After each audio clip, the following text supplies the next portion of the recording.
My name is Denise Charles and I've lived in Wadawurrung country for 32 years. I moved here in 1988. Both my parents are Aboriginal. My father is Yorta Yorta. He grew up on Cumragunja Mission, which is on the Murray River near Blamire. My mother is Gunai Kurnai, which is in Gippsland, and she also has ties back to Wotjobaluk country, which is up near Horsham.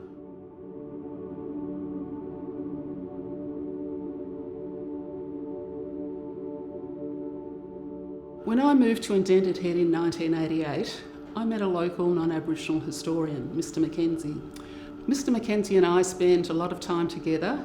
He showed me many Aboriginal sites around the Blamire Peninsula. There's a birthing cave down there, there's a men's initiation rock, there's a white ochre mine, there's middens everywhere if you know where to look. There are burial grounds, there's lots of evidence of Wadawurrung people living down there. Mr Mackenzie showed me the site down at Indented Head where there's a stone monument, and that commemorates where John Batman landed here in May in 1835. John Batman came over from Tasmania and he was looking for land on behalf of the Port Phillip Association.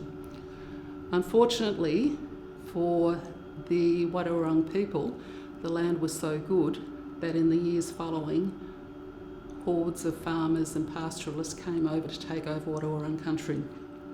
So Buckley has often been called the wild white man and likened to an Australian version of Robinson Crusoe, living in the wilderness against all odds. And we've all heard the expression, Buckley's hope, or you've got Buckley's chance, meaning the chances of your survival are really limited. But I don't think it was a wilderness down here.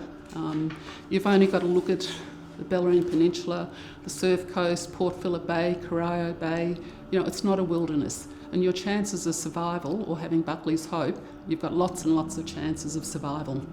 So where Batman's camp was down at Indented Head was also the site where William Buckley, or the wild white man, re-entered society after living with the Wadawurrung people for over 30 years, 32 years in fact.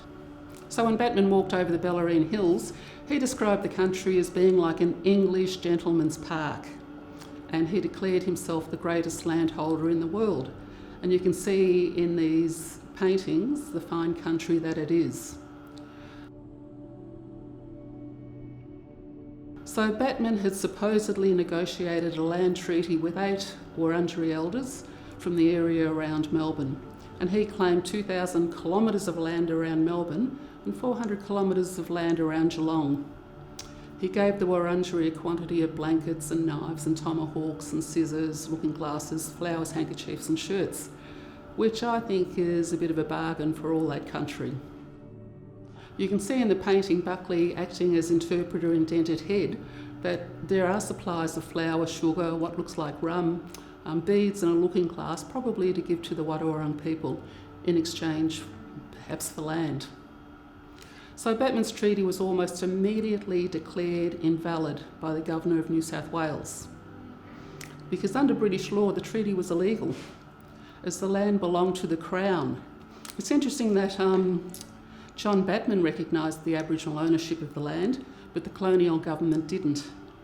So the British colonisation and subsequent Australian laws were established on the claim that Australia was a terra nullius, and that's Latin, and it means land belonging to nobody.